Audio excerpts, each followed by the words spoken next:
Kehidupan ekonomi Indonesia masa Orde Baru.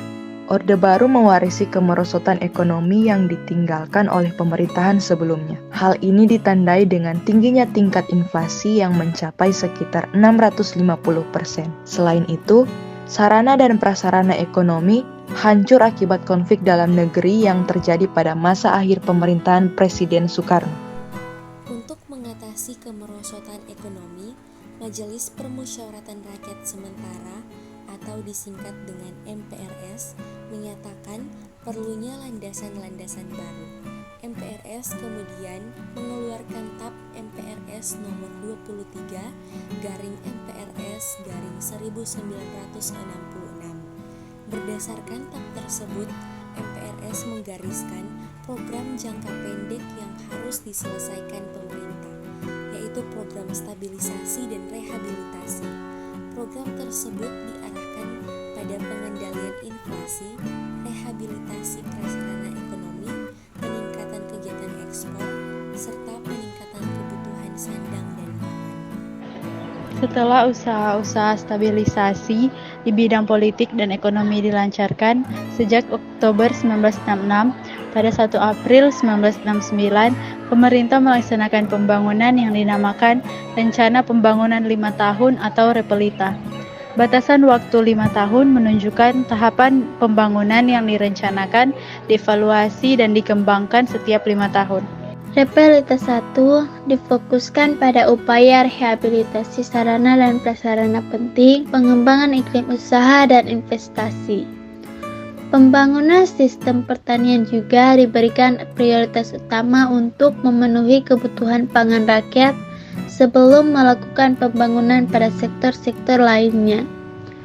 Pembangunan sarana pada sektor pertanian yang diprioritaskan meliputi pembuatan saluran irigasi, teknologi pertanian, pembiayaan melalui kredit perbankan, pemberian bantuan pupuk, serta pemesanan hasil produksi.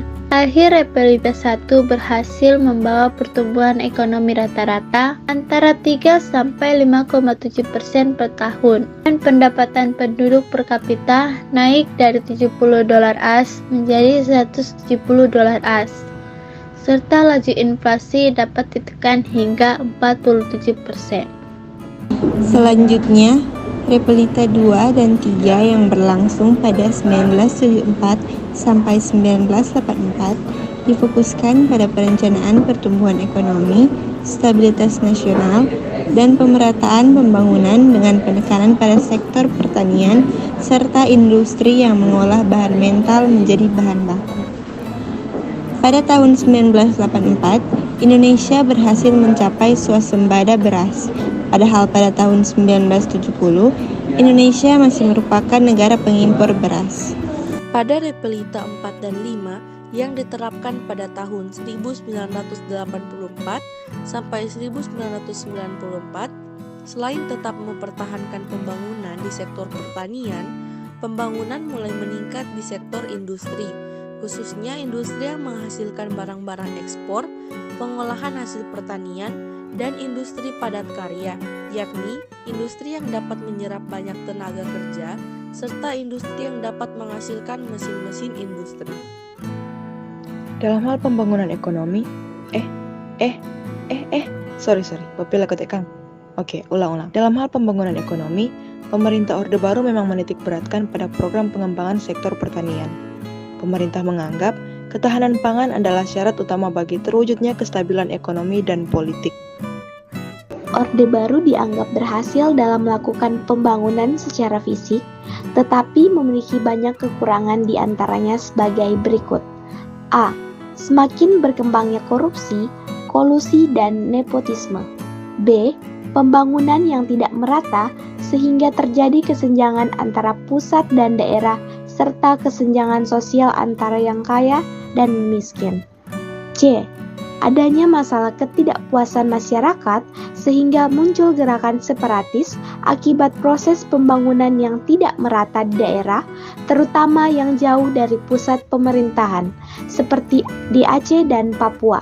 Di Aceh, terdapat kelompok separatis yang menamai dirinya Gerakan Aceh Merdeka. Nah, kemudian teman-teman, yang keempat, kekurangan dari Orde Baru adalah munculnya kecemburuan sosial dari masyarakat lokal yang bertempat tinggal di wilayah tujuan transmigrasi.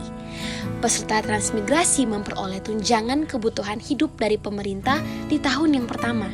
Nah, sedangkan masyarakat lokal tidak mendapat sokongan modal. Kemudian, untuk kekurangan dari Orde Baru yang kelima adalah dilakukan berbagai upaya untuk mengontrol kritik dan kebebasan berbicara pada Orde Baru ini. Hal ini terjadi sejak peristiwa Malari tahun 1974, pengawasan terhadap pers diperketat. Media massa yang tidak mau tunduk kepada pemerintah dicabut izin terbitnya, seperti Indonesia Raya dan Abadi. Kemudian untuk kekurangan yang keenam adalah menurunnya kualitas ABRI yang memiliki tugas utama dalam bidang pertahanan dan keamanan karena sibuk berpolitik. Dan kekurangan dari Orde Baru yang terakhir nih teman-teman adalah para pengusaha swasta sebagai pelaku ekonomi menguasai hampir 70% perekonomian di Indonesia.